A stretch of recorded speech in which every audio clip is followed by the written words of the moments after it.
And hey everyone, how's it going? Welcome to another IoTeaLive show.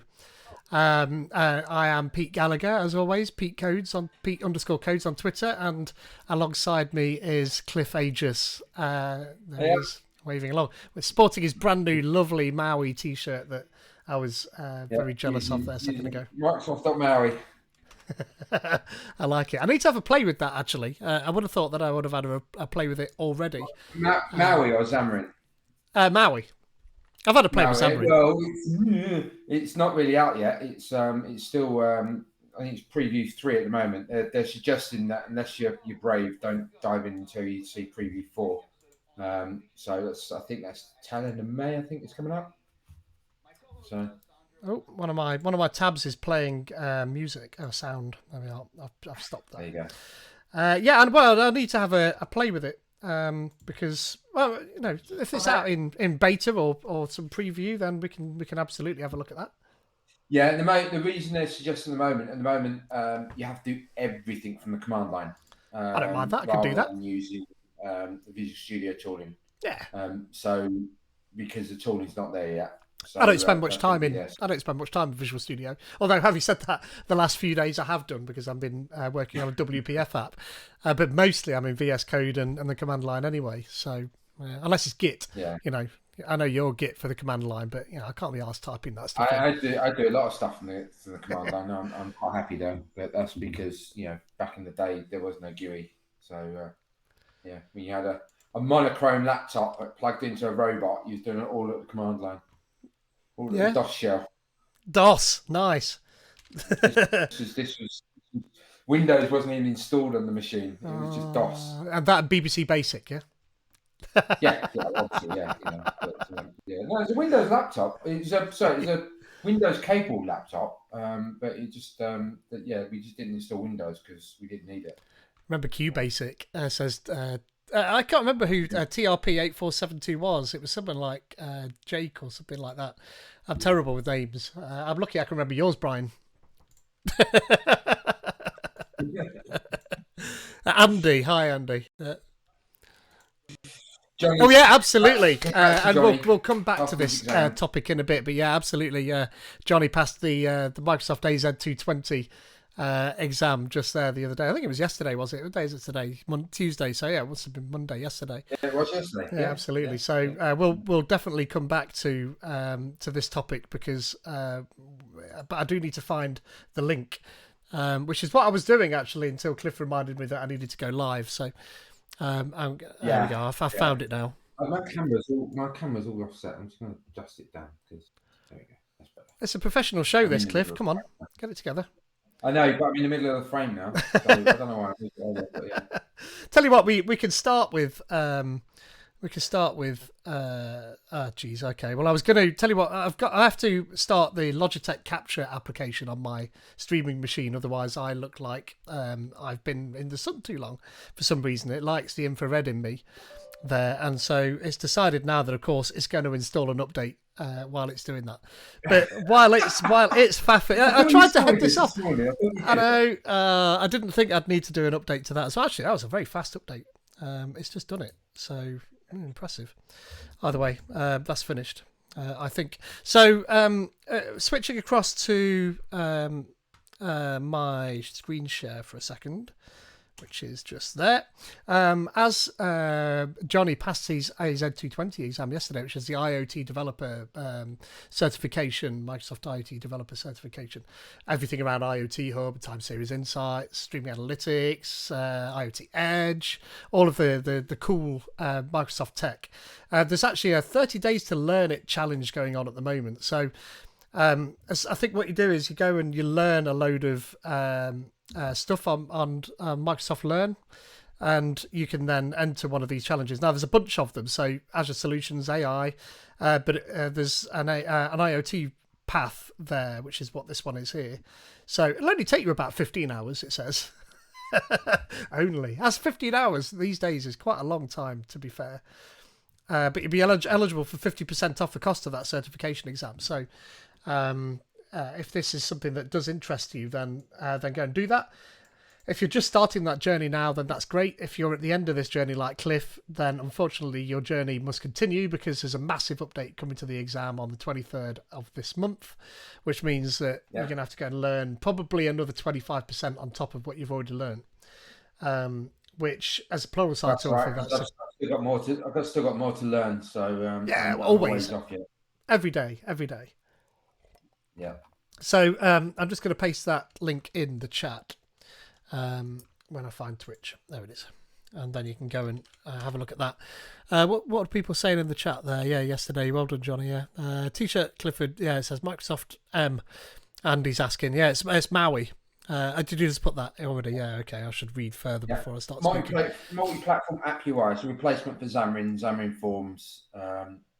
Not replacement, it's the evolution. Dave Orton now will be reaching down the Twitter channels for me. I said that it's the evolution of .NET of Xamarin Forms. So it's the next one. So they're bringing it into it's coming into the reason it's gone Microsoft.Maui is because it's coming into into .NET rather than being another package you pull in. It's coming actually into .NET as a first class citizen. That's a good thing and a bad thing, though, isn't it? Because then they get the same cadence, don't they, as .NET. So they have to wait for the rest of .NET to come out, which is once a year, essentially, isn't it? So. Well, yeah, but you've got the point releases as well. But it's a known cadence, which I think is good because before they were just pushing stuff out every few weeks and you just couldn't keep up. It's like drinking from a fire hose. But yeah, that makes sense. Yeah, but do go. Well, yeah. Go and check this out. The link.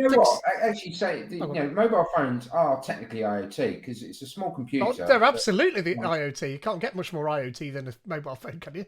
Exactly. So Maui is relevant to the talk. Yeah. Well, I mean, Maui goes everywhere, doesn't it? That's kind of the whole point. Yeah. So yeah, I'm pretty sure.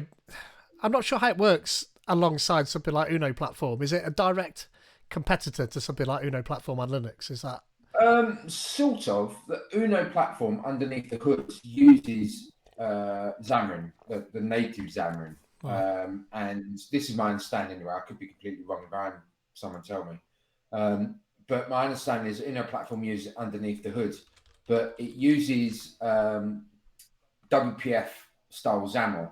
So if you're a WPF developer, it's a lot easier. Rather than Xamarin or Xamarin Forms using the Xamarin XAML, which is different. So things like a label are called different things in each one and stuff like that. So an entry and things like that, and how you lay out the screen is slightly different. But yeah, if you're a WPF developer, Uno is probably sort of better for you than trying to relearn Xamarin. But it's all as this part of Project Reunion, WPF, WinForms, and UWP are all getting mushed together, aren't they? So I'm not 100% certain what's happening there, but I know WinUI 3 is in. I think it came out a couple of weeks ago.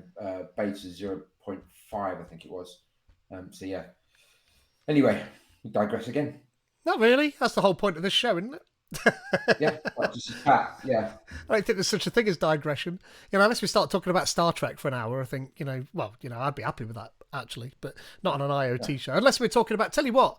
Tell you what I saw. Let me get it up. Talking about Star Trek and IoT. Where did I see it?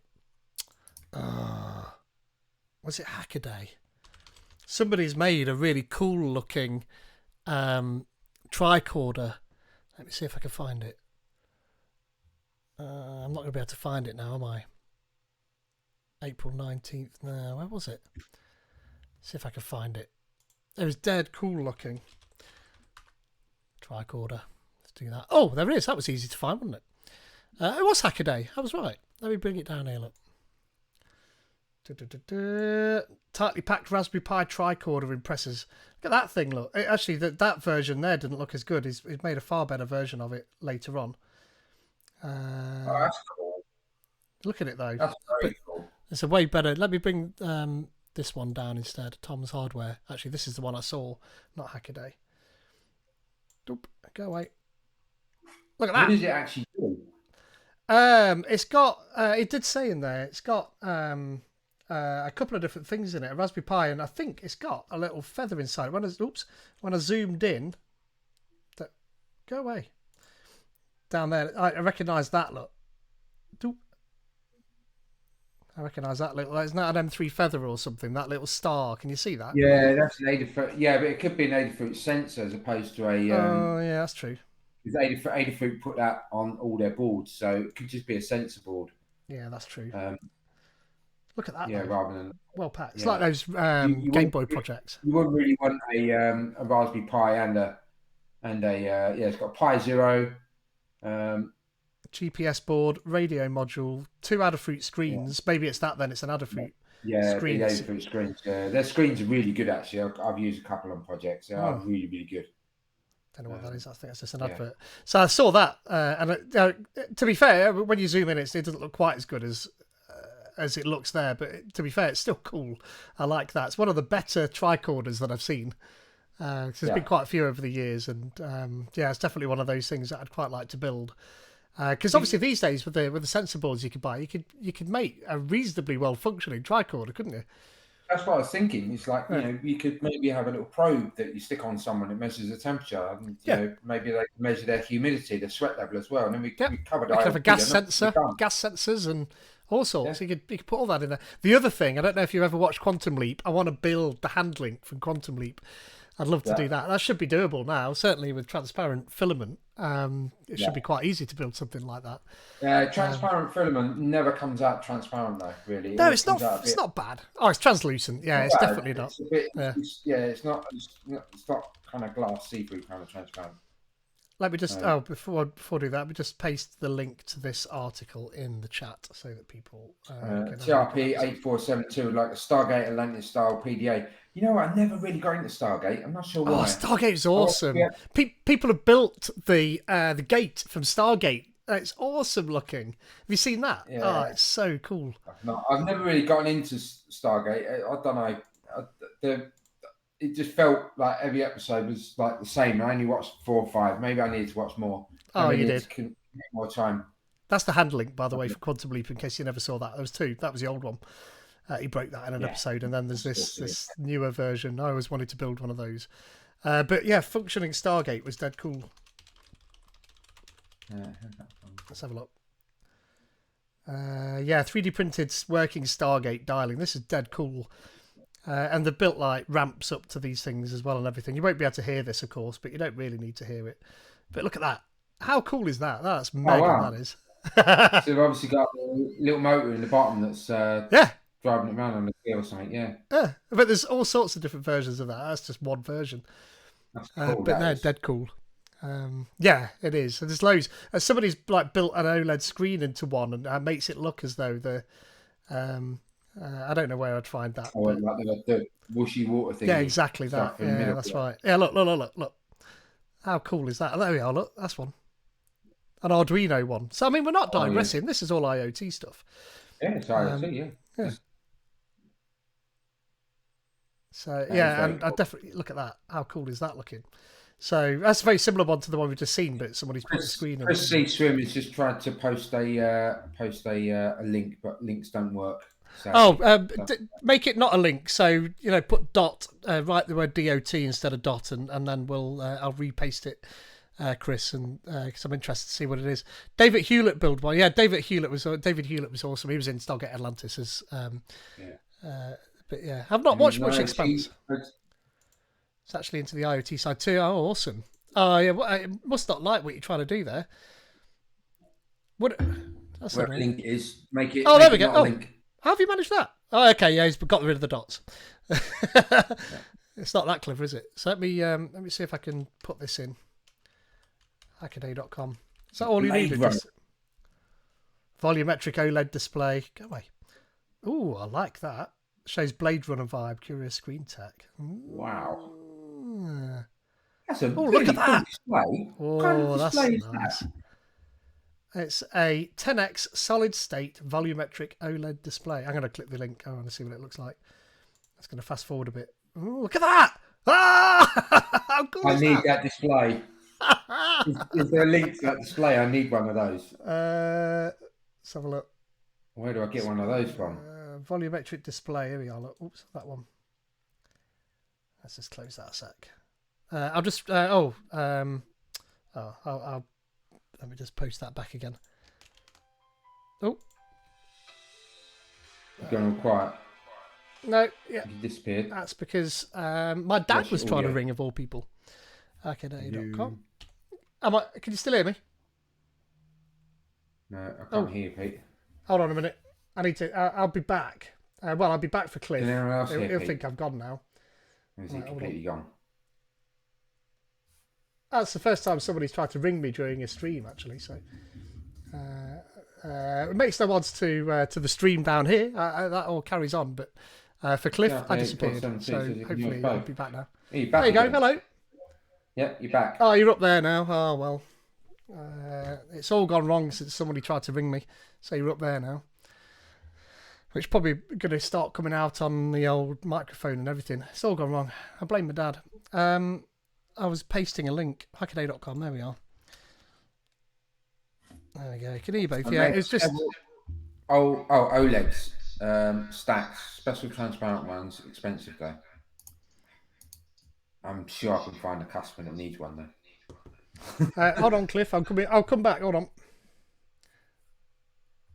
He's gone again. This is. I mean, this is what live telly's about, isn't it? Where stuff just goes wrong. Cool. I could start swearing as well, but it's all good. Talk amongst yourselves. I mean, Cliff, you can carry on speaking, but you can't even hear me tell you that. So that's probably Pete's end. Right. I'm guessing because he's for some reason it detached my headphones from there, so I'm not quite sure why that would have been. Really gone. I don't know. And then that means that Cliff can't hear me properly, which is it's great for conversation. He's still there. I can't see him. We've got like an OSB Ninja thingy bit, which is behind the scenes. I can't see him, but I can see him on the Twitch bit. So he hasn't gone anywhere. There we go. There you go. That's better. For some reason, when my dad rang just then, it detached the audio from my headphones, so he started coming out of the phone, which is just painful because then I'm pretty sure that everybody can hear you before you're actually there, and it's like some horrible time travel problem. Right. Are you not professional enough to mute your phone and put it on silent or airplane mode? No, that's not the problem because you're on my phone. Don't forget. I know, but if you put it on airplane mode, then there'll be no phone calls, will there? There will also be no data for you to be able to see and hear me. Ah, right, okay. You win. Do not disturb maybe might work. I'm not sure, but I think it still comes through, doesn't it? I don't think it goes straight to answer phone. So, geez. You can put it in airplane mode and turn Wi-Fi on. As long as you don't have Wi-Fi enabled. I can't have Wi-Fi on the phone while I'm doing the stream because there's not enough network bandwidth. Oh, okay. I've thought of all this, Cliff. You should know this by now. What we're seeing here now, I think his dad was in put exceptional. OLED displays. Yeah, absolutely. So I mean, this looks wicked. If I can find my mouse, which should be a good start. There we are. There's my mouse. So that doesn't tell me anything about that particular thing, but it looks like it's about this look. So it reflects off at different positions on there, I guess. And if you spin that fast enough through these holes, it looks like it can move forwards and backwards depending on the frequency, I guess, that you spin. That's probably going to... Love the use of the Dremel. Oh, yeah, that's perfect. Yeah. It's going to be very much like those original spinning pictograph type animations, isn't it? That you look through the gaps and you can saw a horse running and stuff. So I guess it's going to be like that. But I want to go back to this and see what it looks like. The actual OLED displays, if you go the second paragraph, halfway through it is a crystal font 12856 display link. The second paragraph in what? The thing the original article? The original one, yeah. The original, okay. That link there, the crystal font. There you go. That's the actual display that's being used. Oh, well, look at that. I think. Oh. So. Transparent OLED display. How cool is that? $26. And they're obviously using a bunch of them stacked together. As was who's it who said it in the chat? I think it was I think it was Andy, wasn't it? Was it Andy? Chris, the swimmer. Oh, Chris. Yeah, said it. Yeah. So that's a cool way of doing it, isn't it? I like it. Yeah, I like that very much. I like that transparent OLED all on its own, actually. I think that's mega. I do as well. I wonder what size they're coming. We can get them bigger. Actually, I mean, just looking at prices, not bad price-wise, are they? 26 quids. Okay, look on the left-hand side, though, but I don't know if they're... Oh, they won't be the transparent ones. No. That's Diddy, isn't it? That's clever, that is. That's really clever. You can only imagine it must be monochrome. It can't be... Because it must work. But it's OLED, isn't it? I know how you could do, to a degree, LCD, but... Yeah, I've seen OLED displays put in shop windows. And one of the companies I do some work for occasionally has done it, where you're basically all you're doing is take the backlight out. Really? So it's like an OLED TV. You just take everything out behind it, and you've got a transparent display. It's just too expensive. You have to have your light coming from another source. So, like the sun. Yeah, the sun works. Yeah. But that is very cool. Yeah, that is cool. I like that. So there's that. So thanks for the tip. I forget who put that in there. Who was that there? That was Chris that put that in there. Thanks, Chris. And by the way, hey Dave and Mert and who else is still there now? Every now and again I click on that and find out. Use a Piper monitor, then use a PC to control a group of players and build a video wall. Good concept. Yeah, TRP8472. That's a But they're probably I2C, so you wouldn't need one pie per display, would you? You could probably get many, and they're tiny as well. So I bet you could probably get 10 or 12 of them. What's the I2C addressing limit? It's 100. I did know it. It's 100. It's an odd number, but you can't 127 or something. Can't use the first 1 to 7. I think it's 180 something. I can't remember now. How many I2C slaves can I... Oh, where are all these cookie prompts? God. It's not 128, I don't think. It depends. 104, look. 7-bit addresses. Yeah, 128 addresses reserved. This is what you were saying, look. But hundreds. In the 100 odd. So I mean, you could do the entire thing with one Raspberry Pi 4, I bet, if you did it right. The problem is you've got a loop around the ball, so it's whether you can draw quick enough. Depends what you're drawing, but if you can draw quick enough to each one in the processor cycles. That's true. So obviously you've got to read the data, you've got to make the data to start with, then you've got to sort of send out an SPI bus, and then you've got to make the next screen's data, send out an SPI bus, and you've got to loop around each display. So you might not make it. No. If you had a couple of ESP8266s or something that did the hard work, it just fed them the data they need to send, that might work.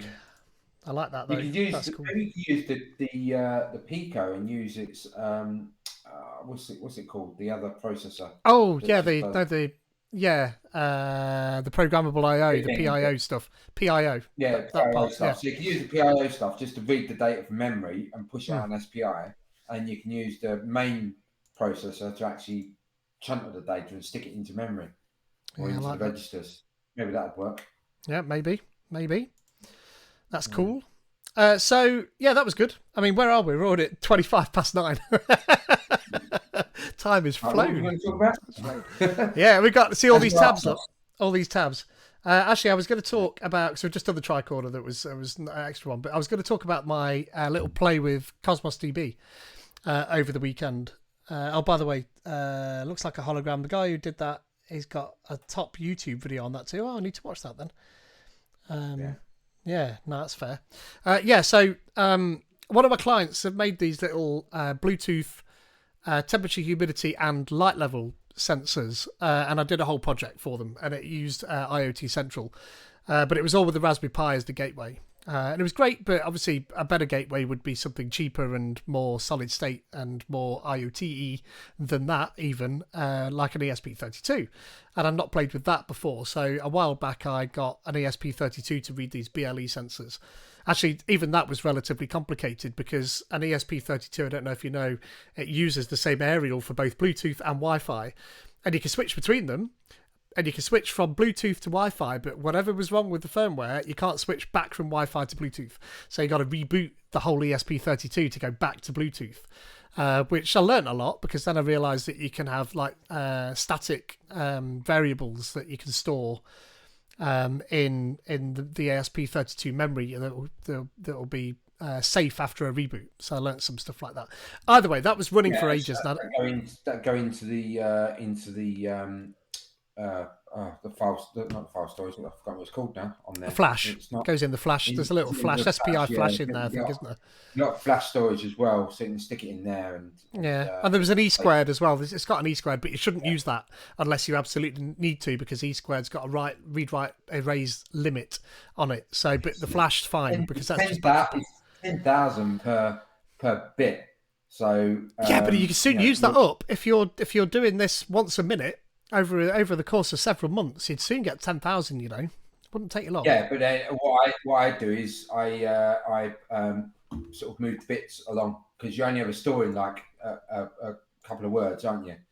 A couple of bytes. So do it on a couple of bytes, and then move to the next couple of bytes and the next couple of bytes, and then rotate it. So use all of it up, and it will last years. Then you can do it. That sounds complicated.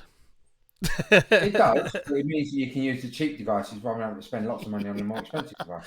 True. Or you could just have a LiPo battery and use the flash that's built in. As long as you keep the power, it keeps all that stuff going. It's not flash. It's something else. It's called, actually, because flash would be safe. That's what I use in Handy. In Handy, it's got the flash storage, and I just rotate the memory blocks that are used. Okay. For reading and writing. Clever. But that's only reading and writing every time it's turned on and off. So, that's going to last forever and a day. But yeah, definitely. So anyway, another person that wants a handy arm as well. Oh, really? Is a friend of a friend, 21-year-old, and he's born with no arm, so we're going to build him an arm. So, awesome. The next person on the list of Is this an arm? You're talking about an arm, or are you talking about part of an arm? Because Caden's got part of an arm, hasn't he? I've not met him yet, but I'm told his arm is above the elbow. Oh, okay. So he's going to be interested in whether we actuate the elbow as well. We're not sure yet. Right. It's just like infancy at the moment. He's kind of seen it. He's a friend of a friend, and reached out and said, any chance you build me one. So get the sensors to work. I guess he could use his bicep to try and activate the sensors, because Caden uses his forearm muscles, essentially, doesn't he, to activate the sensors. He uses their muscles just there. So we can use his bicep, but then if we put an elbow in, we need another muscle group to do that activation as well. Maybe the shoulder. I don't know yet. I haven't got that far. Yep. So what's going on here in the chat? I think the ESP32 SDK is just called the file system. It's a great video of Robert Downey Jr. giving a little boy an Iron Man arm. Yeah, I saw that video, actually. That was pretty cool. That was a Open Bionics arm, wasn't it? Oh, yeah, it might have been. Yeah, it was a while back when I saw that. Actually, probably around the time I saw your talk. Microsoft supported it for some way. Yeah, ESP32 SDK to CSDK for IoT and IoT Central stuff I'm not sure. I need to look again because there's been a big update. Terrible.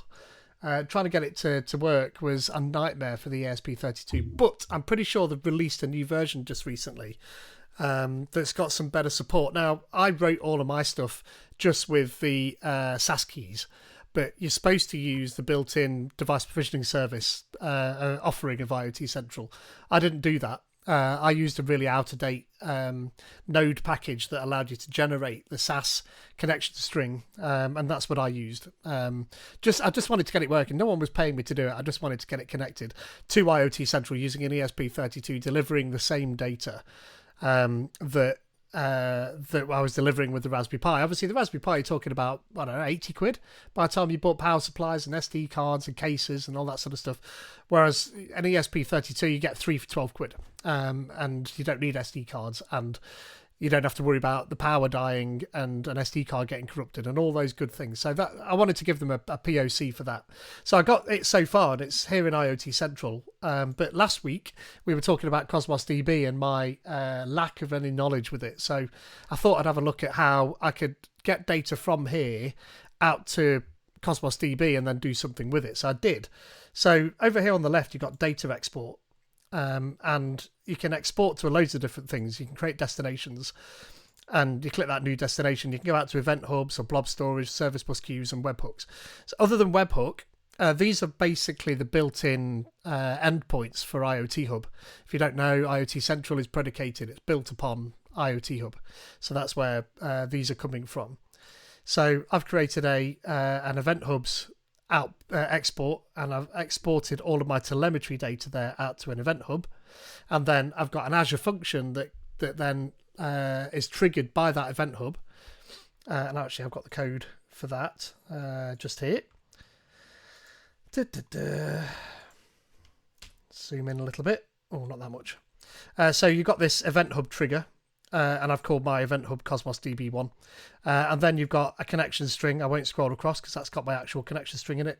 Oh, has it? I think it. No, no, it isn't. Good. I've done it properly. Look, so it's using the settings, and then you've got an output trigger that you can set as well, and I've set that to be a Cosmos DB output trigger. And what's interesting is up here in the usings, you don't need to. You have a using for Cosmos DB to get this to work. So whatever's sitting running this Azure function has got all of them usings. It knows about Cosmos DB already for you, which I thought was quite cool. And then once your event hub comes in, then you can grab the body of that information, and then you create a documents out, which is coming from this trigger. And you just create a document. Now, Cliff, I know you've done this before, but you can basically store any JSON you like in there, which is what this is. So that's just JSON. That's going to get stored in the in this document. So I've also stored a blob of JSON in that blob of JSON, which is just the raw message as it comes in. But the main things that I've got in here are the like this partition key, which apparently I didn't need to specify, but I had some problems that I'll come back to later. An ID, you'll need a GUID, otherwise there's no way to differentiate each of these individual documents as they're stored in there. And then I've got my device ID. They get their own ID, don't they? They get a GUID when they store them. So you don't actually need to use one because it gets one when it's written to anyway. Yeah, but you can create your own, which is what the tutorial told me to do. Absolutely. Then I've got the on-queue time. That's the time that the message comes into IoT Central. So I'm taking that and spitting that back out. And the temperature, humidity, and light level, and this message. And that's it. That's how you get data into Cosmos from. That's dead easy. I didn't realise it'd be that easy to get that in there. And then once you've got that in there, then it's in Cosmos DB. And actually, if I get, let me get that up because it's quite cool actually. The Cosmos DB, and again, Cliff's already had a look at this, and this is my first foray into looking at Cosmos DB. Cosmos DB. I'm using it on a project for the moment for a client, and just because the problem we had was we kept turning and throwing as what we wanted in the data set, and it's like, you know what, if we do this with SQL, we're going to end up with a mishmash and a mess, and that's what they're asking for. So I just started using Cosmos DB. Because it's like say JSON, and the early records, you look at them and they're missing a lot of data, and the middle records got too much data, and the last part is Red Riding Hood just right, but they don't know that it's not in SQL and it's all in Cosmos because it's just all sitting there now. And the fact that you can use SQL like statements to query the data and get the data back out, they will never know. They don't need to know. That's pretty powerful. Store procedures and things like that. So, which is what I was just about to show, actually. Don't worry about it. This is the service. If I maximize, oh, geez, no, I don't mean to do that. If I maximize this screen, I'll see a bit more of it. So this, you'll get an overview page in every single Azure service. But here on the left, we've got Data Explorer. And if I click on that, then you can actually have a look at the data that comes in. So you've got this notion of a database, but you can have multiple databases in a Cosmos DB instance, I think. And then within there, you get a collection. which is like a folder in your database or a table almost, but it's not really, because then within that you get your items. And each of these items has got an ID and a partition key. I've chosen the device ID as the partition key. Speaking to a chap whose name I can't remember now, sadly, on Slack, who knows way more about this. He says you should be partitioning your data properly, otherwise your reads are going to be a nightmare. And I still don't know enough about partitioning of data. But each of these items, look, see, it's just a bit of JSON. There's not that much to it. So you've got all that data that you saw me store, including that extra piece of JSON with the original message in it, sitting there. And Cliff's right, you can do a select. So you can see on the left here, you've got that select star from C. But I could do like where, and then C.humidity is equals to, let's do that one that's on the screen, 47.68. Let's just do that, 68. And apply that, assuming that it's not case sensitive.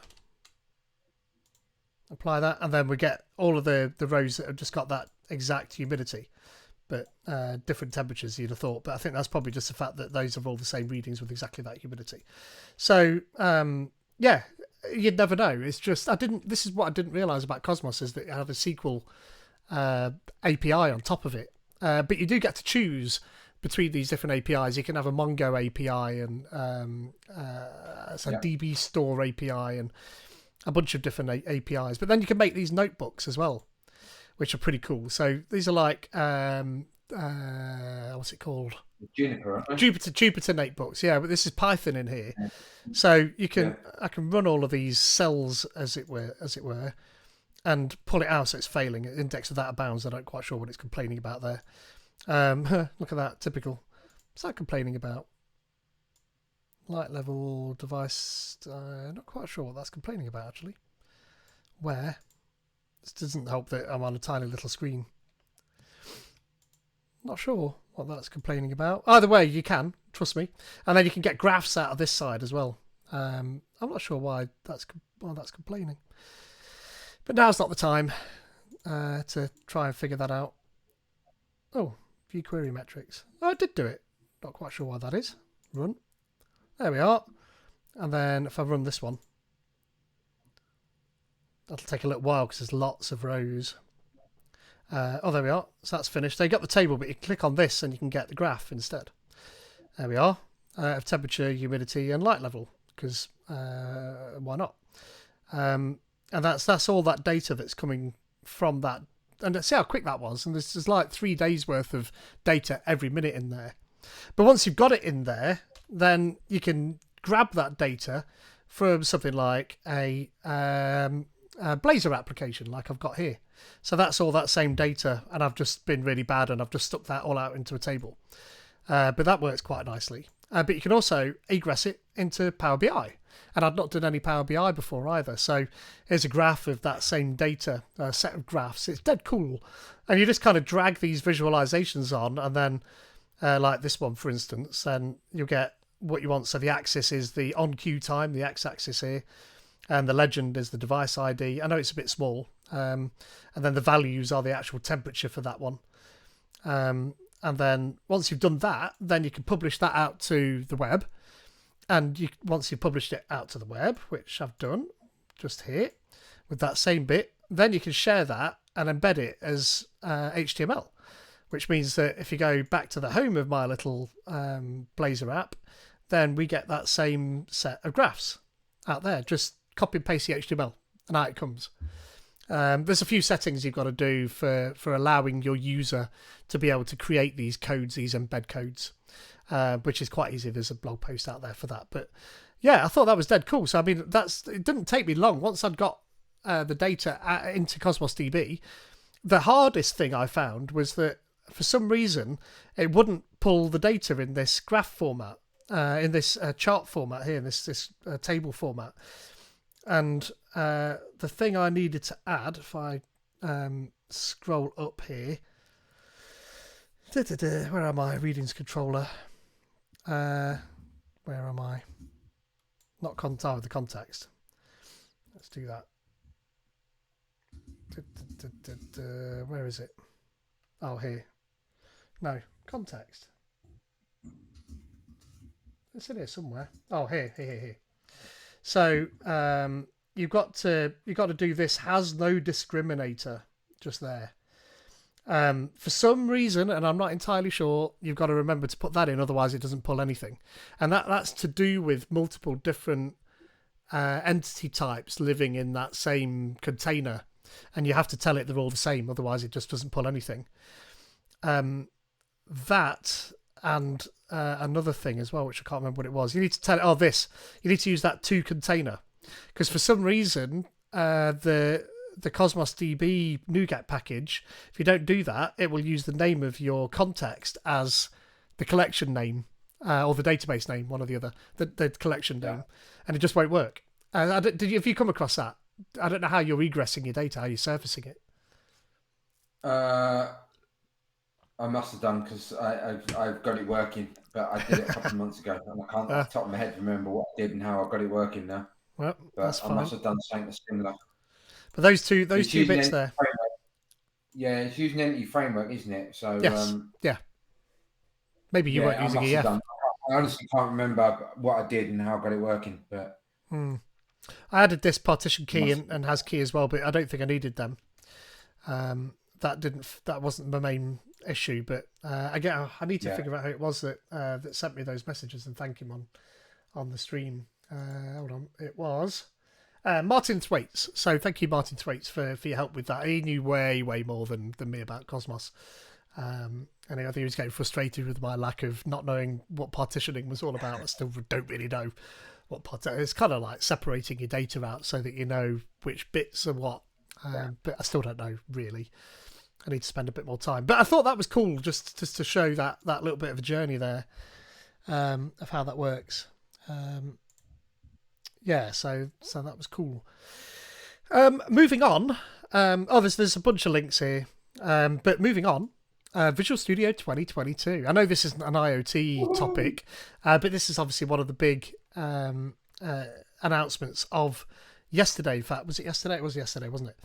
Where Amanda Silver's talking about one of the things that it's got is 64-bit. Now, one of the reasons for this is that a lot of people have got massive Visual Studio projects, and Visual Studio being 32-bit is capped at 4 gig.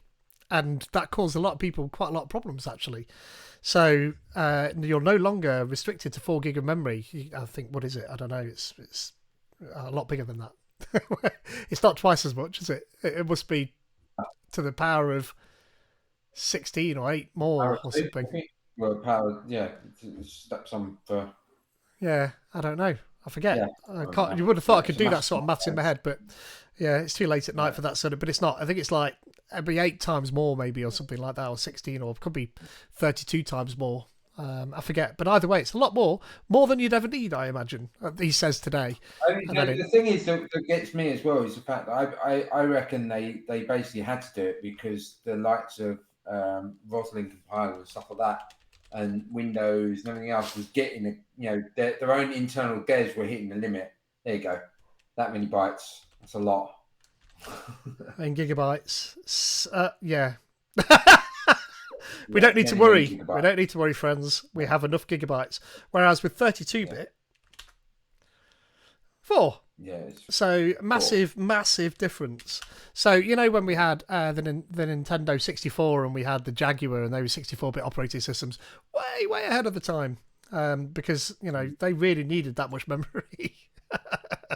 They were lying. Both of those systems weren't true 64-bit machines, I don't think, were they? It's not just about the memory, though, either, is it? It's about the throughput as well, because you can put more data along your parallel lines from your processor. So you can, bit bang stuff into and store it in one memory location rather than in like 2 or 3. Many pages. Yeah, loads of different pages. So, it just means you can move stuff in and out of memory a lot quicker as well. It can't be because 32-bit apps don't work in the latest Mac OS. Is that because the latest Mac OS is 64-bit only? Is that what it is? I can't imagine why it wouldn't work. Apple force you to be 64-bit. Really? Interesting. Yeah. But the Visual Studio for Mac was never really Visual Studio for Mac. It was the old Xamarin. Yeah, it was. Xamarin thing one, which was rebranded, and then they've been adding bits to it. But this VS22 is basically, because it's going to be 64-bit and it's all going to be sorted out. It's going to work a lot better as well. So, Right. Is that one of the reasons, do you think they exciting. did this?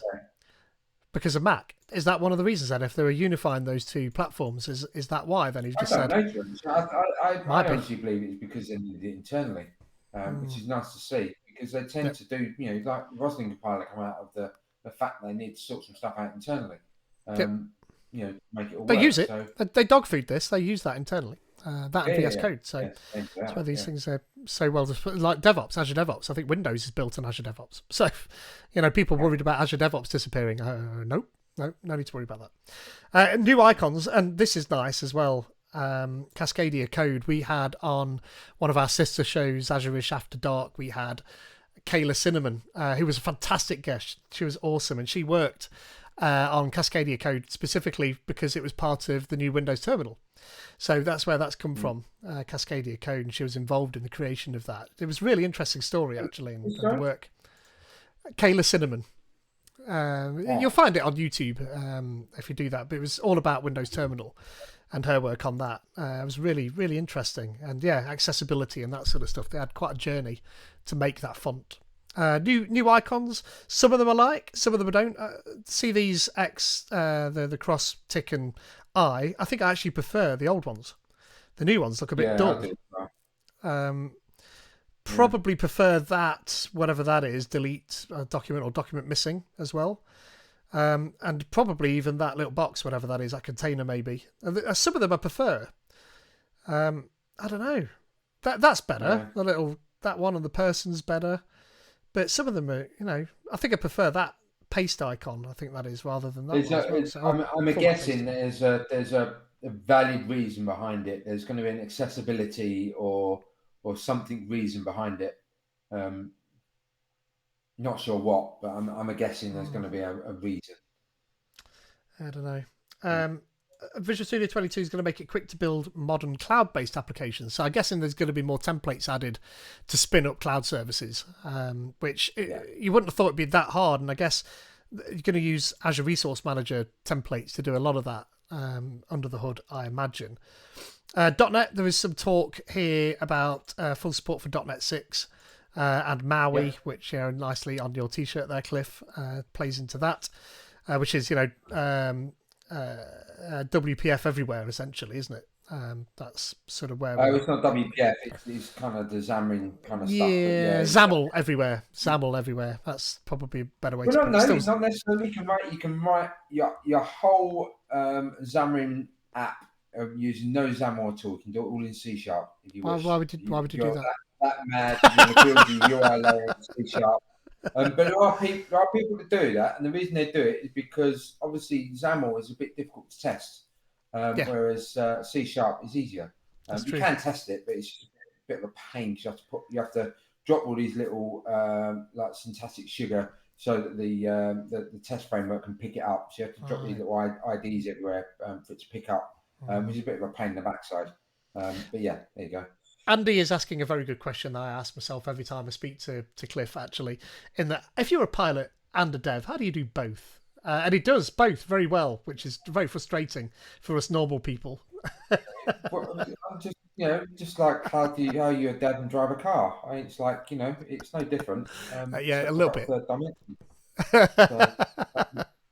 I was in all honesty, I was an engineer in the automotive industry for 11 years. I've always been fascinated by computers. Started coding BASIC on a VIC-20 when I was at school with my friend David, and then you haven't seen my landings, so I wouldn't comment on that until you've. I've been mad into IoT and electronics from my engineering career in the car industry, Ford, Jaguar, Aston Martin, those sorts of people. And then I went and took up flying, and I've never really put the laptop down. So I've kind of continued doing both side by side. Are you allowed to run your own code on an A330? I've never been on an A330. 787 around the world. Is that an Airbus A330? Yeah, it's A for Airbus and B for Boeing. Airbus pilots like to say the Boeing pilots are second. as you know, B is in the alphabet. But yeah, yeah, there you go. No matter what aircraft you fly as a pilot, and you can ask any commercial pilot, whatever aircraft they fly is the best one in the sky. It doesn't matter who you ask. And Cessna. then when you move to, when you move to aircraft, that will be the best one in the sky. But yeah, Fair. So there's a bunch of stuff in here, but yeah, I've not read through it all actually. Asynchronous collaboration. So your code becomes our code stuff. So yeah, that's all around the when you're committing stuff to GitHub and stuff like that. So merging the branches and that, they're automating a lot of that for you as well, which is kind of cool. That's nice. I'm going to check into the dev branch, and it's going to automatically merge into main accidentally for me, and then break. Perfect. What I did see though is one of these here has this IntelliCode demo. I mean, this is getting cooler and cooler now. Watch this. Look. Oh, tab. Yeah, that whole thing's done. I like that. That IntelliCode is getting pretty. The problem with that, yeah, is I hope my clients don't get to realise that, because otherwise they're going to see me. You remember that Homer Simpson when he was working from home and he had the little bird peck at the keyboard. I'm going to 3D print one of those and just peck at the tab key and see what happens.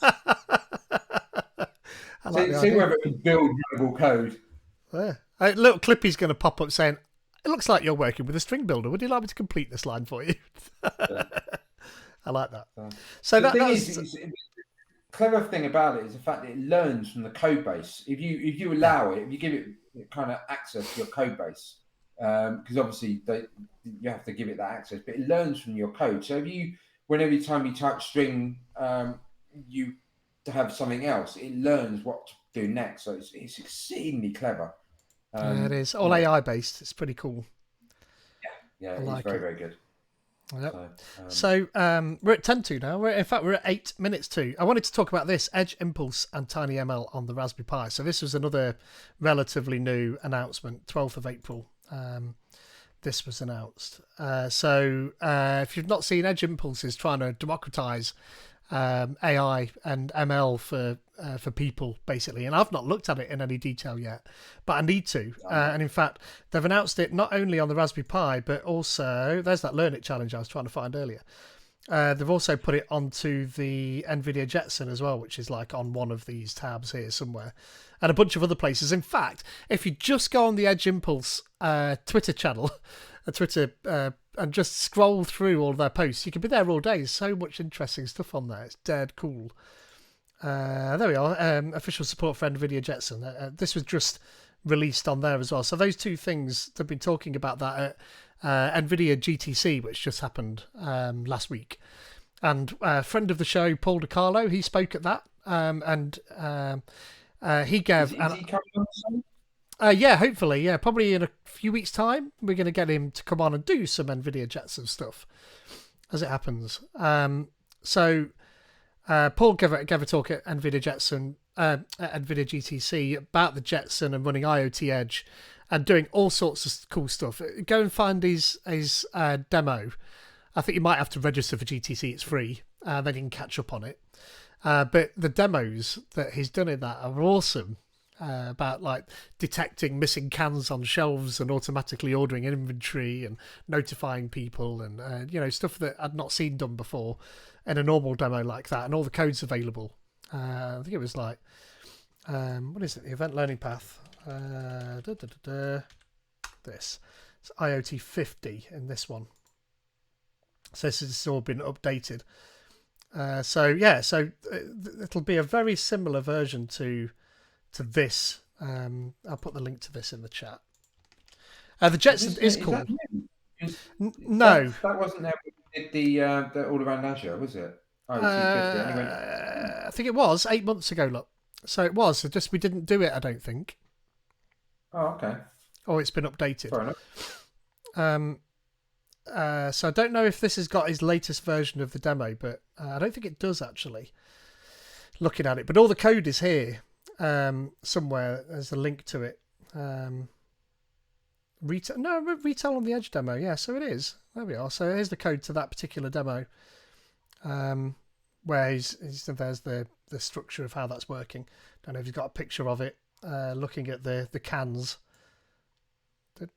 Oh, there we are. Yeah, this is it. So this is the same demo. So it had 3 cans originally, then one disappeared, and it would trigger a workflow then.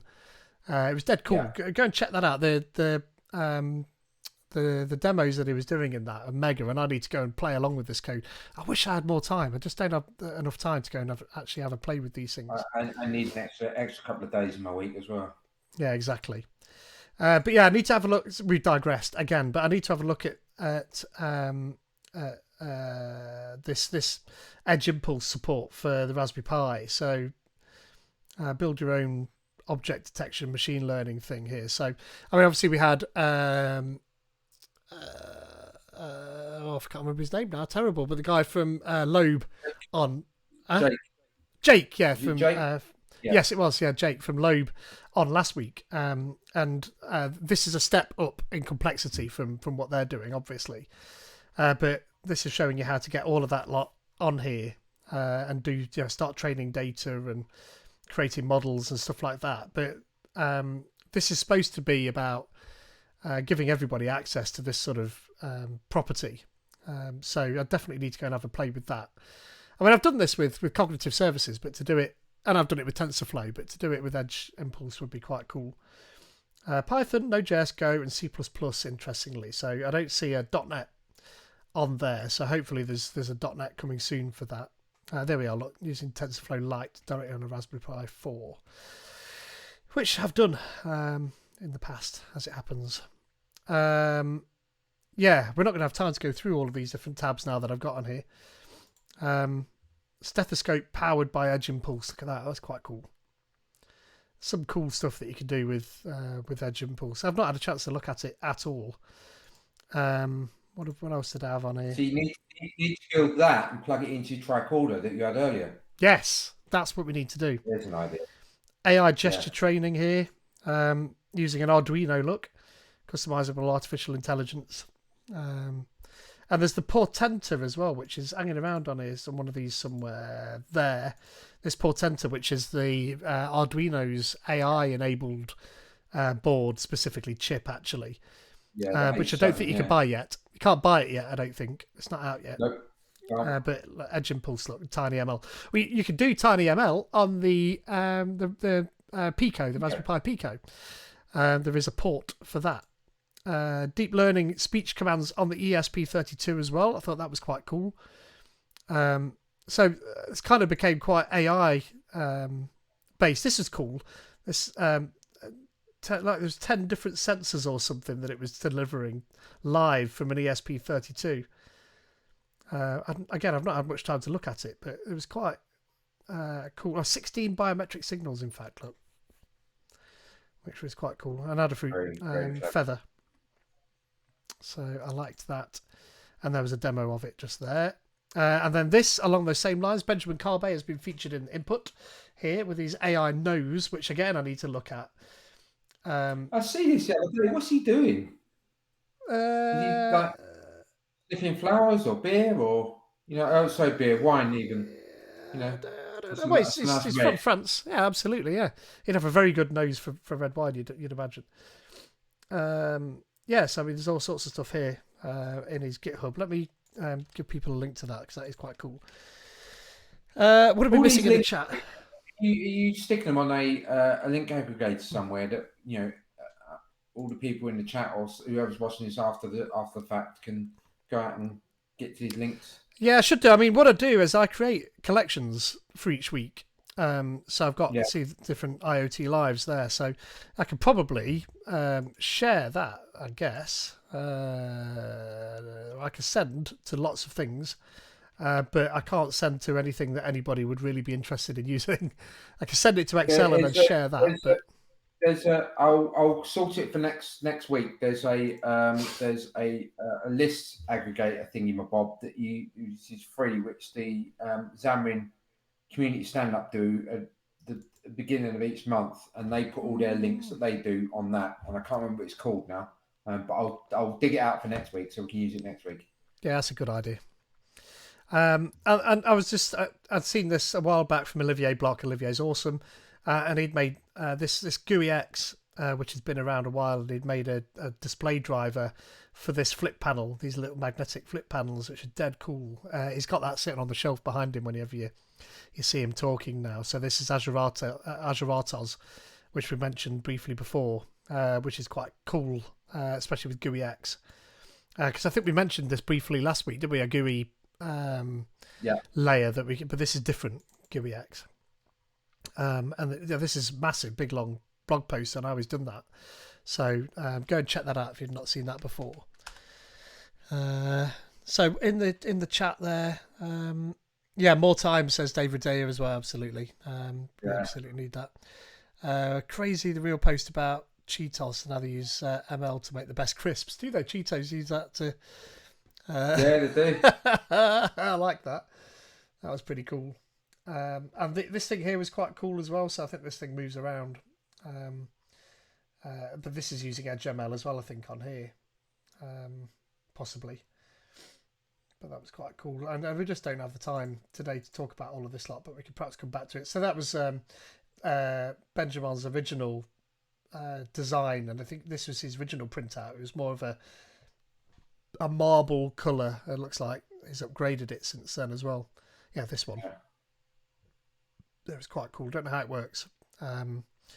Actually, weirdly, if you go on the Google app on your phone, it gives you like a bunch of stories you can read. And weirdly, there was a 7-year-old video from Benjamin Carbe on there. It looked quite half interesting, but it looked a load different. Completely different looking guy. Anyway. He gets paid to play. I mean, that's an awesome job, isn't it? Yeah, I need that. Obviously, the guy has to do a heap more than just play, but there is a fair amount of doing that sort of stuff. You've got to wonder though. I mean, how much does it start becoming not fun? Just like if a painter's told to paint, it's not as much fun. No, I don't know. go and play and build stuff with interesting stuff, and just have some fun, and then read, write, and blog about it, and Twitch stream, and that's an awesome. But if someone is saying, I need it done by X and it's got to be of this quality, once you start adding those sorts of constraints into it, because I love doing this, because if I don't do it, no one's going to complain. But when I do it, then I'm benefiting people. But if it's your job, it's just like the IoT work. A lot of the stuff we do enjoy it, obviously. But if somebody puts a time limit on it and the quality has got to be high and there's bugs in it, we all get frustrated when we send somebody to a client and it comes back with bugs. It's like, so there's that side of life that you have to put up with if you're getting paid for doing stuff like that, isn't there? But yeah, there is that, which is why I like flying planes as well. It pays the bills and puts over the family head. And then if I mess up in the IoT stuff and no one gives me any more contracts, well, never mind. Yeah. I'll be upset, but then I'll just have lots of time to go and play with all this cool tech. Yeah, there is that. And look, we're nearly 5 past the hour, so we're going to leave it. We've rambled. I feel like we've rambled this week. We've not rambled. We've covered everything. One thing we didn't cover, though, was the new Wilderness Labs beta is out. I did want to mention that. If you've not heard of Wilderness Labs, the Meadow F7 board is awesome. It's a feather-sized board which you can write C# directory. It's got the mono runtime that runs on the board as well. But yeah, their beta 4.6 come out today. And that gives all the HTTP stack has been built out a bit more. So it actually now runs he's got his own little internal server called the Maple Web Server. I think you need to you go in there and you need to click on the roadmap. Oh, there you go. You've got the download there rather than the roadmap. Yeah, where's the roadmap then? Anyway, it's got loads of cool stuff in there, but they're getting closer and closer to RC1, which is going to be cool because that means that you can actually start using it without having to worry about the fact that they're breaking things underneath you. I've got a couple of Meadow boards kicking around. There you go. If you click on release notes, go to the top of the page and click on release notes. Oh, hold on then.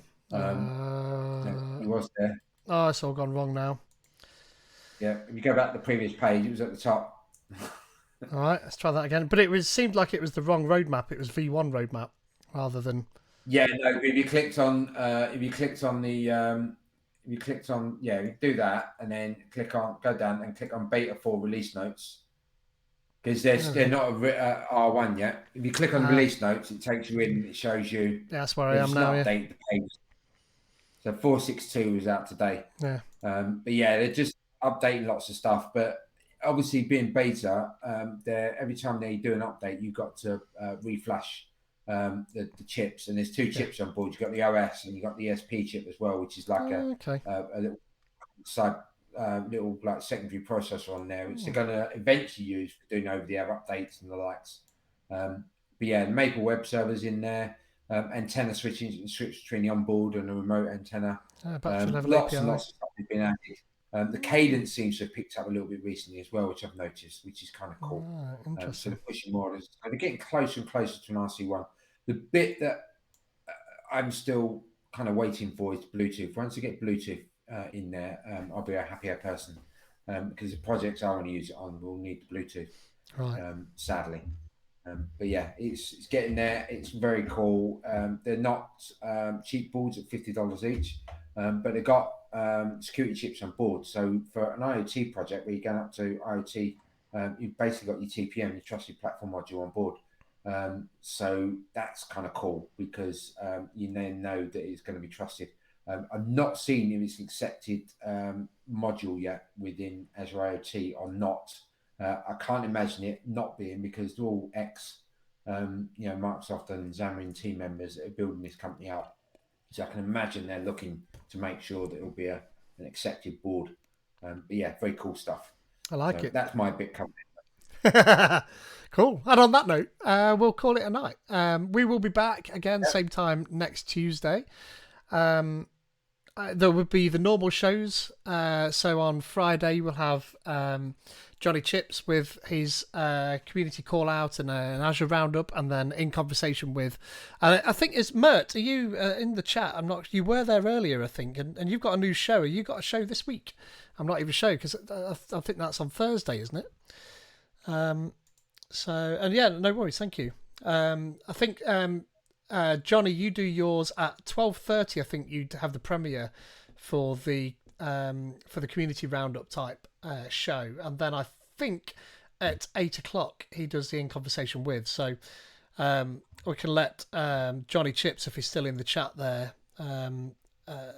correct us for that. I'm not quite sure, but it'll be on. It's on our channel there somewhere, I think. There'll be a schedule. That I don't see anything in the schedule at the bottom of this particular page, so maybe it's not been updated. But watch out on the Twitter, on the Azure-ish Live Twitter channel, and we're always on there, and follow Johnny Chips anyway, and go and do that. And yeah, so thanks everyone for coming along, and hopefully we will see you again next week. Cheers, everyone.